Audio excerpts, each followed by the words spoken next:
I went up to the garden today. Today's been a beautiful day, but it started off really cold.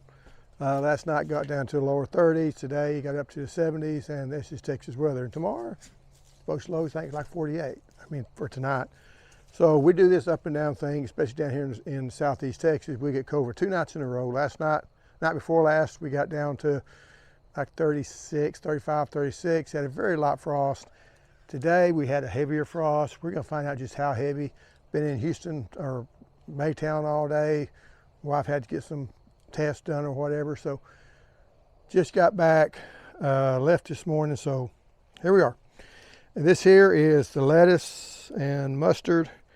It does just fine, no problem. Got the one garlic here. I did get some little garlics, what they call garlic scapes. And I planted those, see if they'll come up or not. It's from a garlic that was a couple of years ago. So we'll see how it does.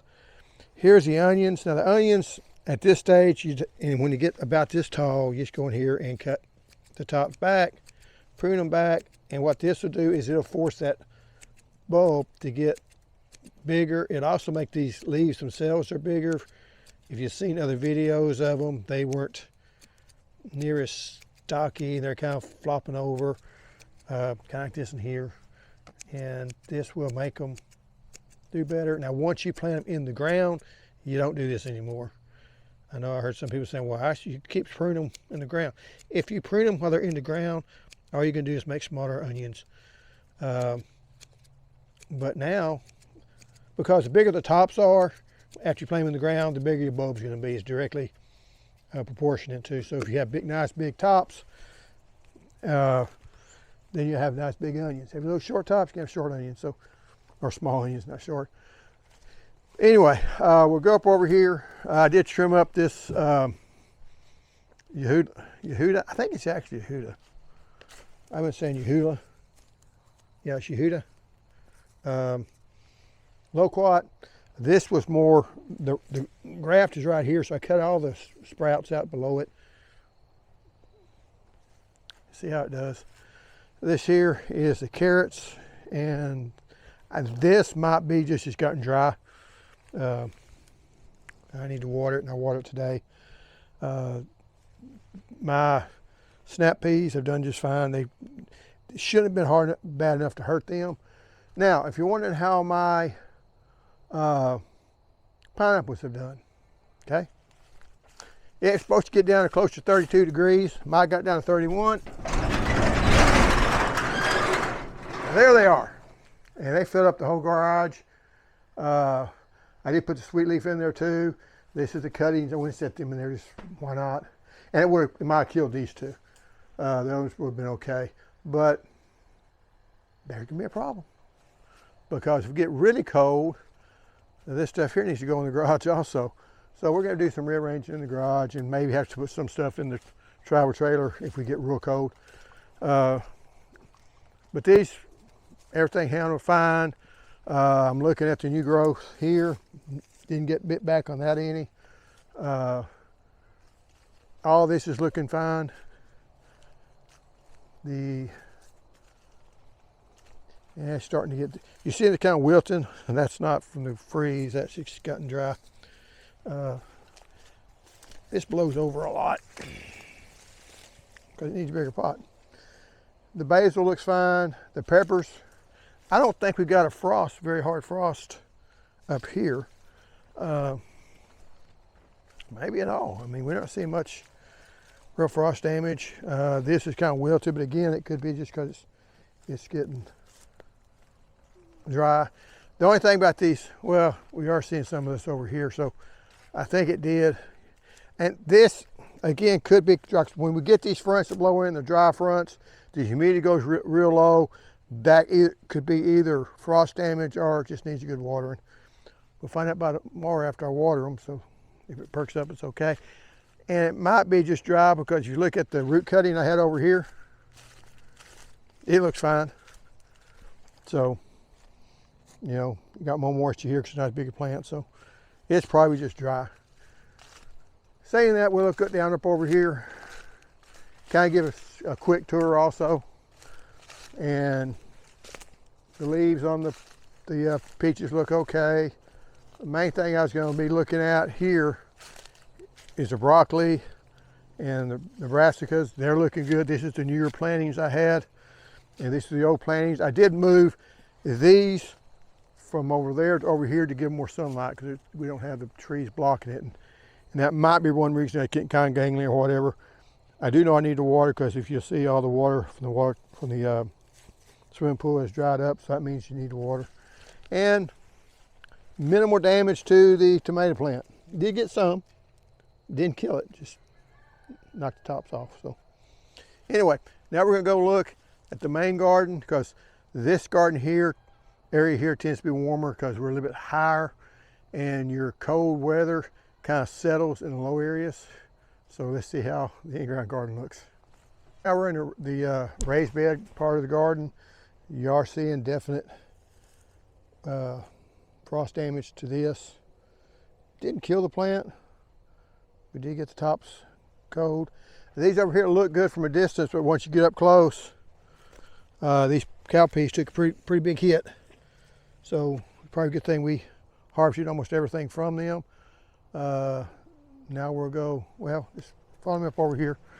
I will show you one thing that's happened in the last day or two is these sweet lemonades, fruit Jiu-Jitsu, looks like they went ahead and almost fully ripened. You know, they're ready to harvest. Don't harvest them all at one time. You harvest them as you need them. Might as well leave them on the tree. They will get a little sweeter the longer they stay on the tree. And once it gets into January, then it kind of the quality starts going down probably. A lot of times we don't make it to January before we have to harvest them because it's cold. As long as you're not getting in below 28 degrees, your fruit tree should be okay.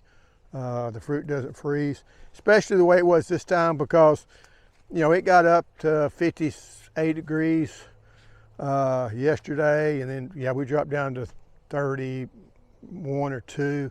Probably not 33 at 3 o'clock in the morning. I got up, it said 33.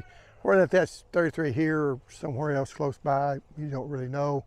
Because like I say, you're going to see more damage, I'm sure, out here. And I've not been out here yet, but just in years past, this area here gets colder than it does up around the house. We'll look up over here. The brassicas all look good. I did put out a little bit of fertilizer on it and then covered up the fertilizer so it wouldn't all go in the air. The beans have taken a light hit. I don't know if we got enough beans to actually make a mess or not, or make a serving. I didn't pick those. These here, the snap peas, have done fine. And but now let's go look. The main thing we did, now yesterday we cut all the corn and gave to the horse, and I even pulled up some of the peas and gave to the horse also. But you can see here, just even right here, you see the wiltiness of it. And yeah, she wants a little bit of something to eat. The sad thing about it, I will pull up one to show you. If I'd done these earlier, is all these flower buds that, you know, if I'd have had another 3 weeks or so, and that's just, I didn't plant them early enough. I like to plant them early part of August, and I think these got planted the early part of, or the first part of September, like really early September. But the reason for that was I was planting corn, and the corn didn't make it, so this was kind of a secondary crop.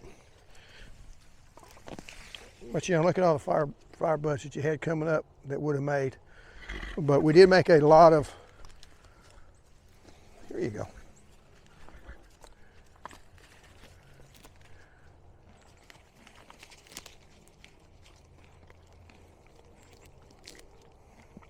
You just want to eat the leaves, don't you? Well, here, you can do this yourself. And it's slowly coming up. And it's not going to hurt them to eat this stuff. In fact, you can plant this as a cover crop for them and turn them in on it and let them eat it down. You don't want to give horses like grass clippings or whatever, because they eat a whole bunch of it at one time and it's real finely cut, so they can digest it really quickly, and it causes them to bloat and cause all kinds of problems. Let's just look down here right quick. The blooms on here, and what I've noticed is a lot of these like this here doesn't bloom, but I think it's below so I'm going to come in here and cut all these here off, sprouts below and get these to be a little bit better, more the true form of it, because it could just be because that limb's older or not, but I don't really like root sprouts anyway.